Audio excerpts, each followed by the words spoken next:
If you're looking for some new Summer 2082 ideas, where here are 5 of them where brokerage houses have given higher targets for this current year. Let's start off with the FMCG player ITC, where MK Global has a target price of 475, expecting a 15% upside. In fact, market expert Rajat Sharma has in fact said that ITC can also be held on for long term, and he's super bullish on the stock, expecting a 200% upside on ITC from the current levels over the next 5 years as well. Looking at a variety of boosting factors, including the FMCG demand picking up because of GST cuts, cigarette volumes continuing to grow, agribusiness continuing to be resilient, and all of these factors to continue to support the stock sentiment and the prices as well. Next up is the banking major ICICI Bank, where Devin Choksi has a target price of 1593, again an almost 15% upside on the stock from the current levels. He expects the bank to maintain high ROA of over 2% and ROE of over 17% going forward from here,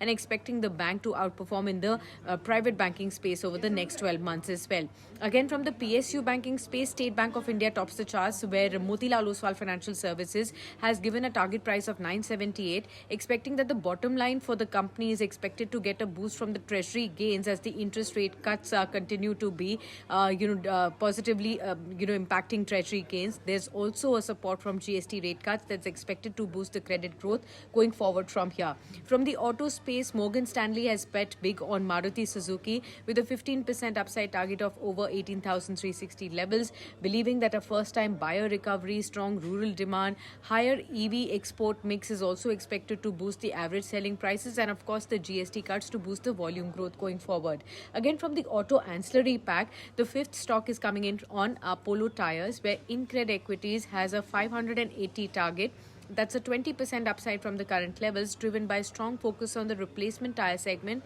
and the recent GST rate cuts that could boost the car tire volumes also going forward from here.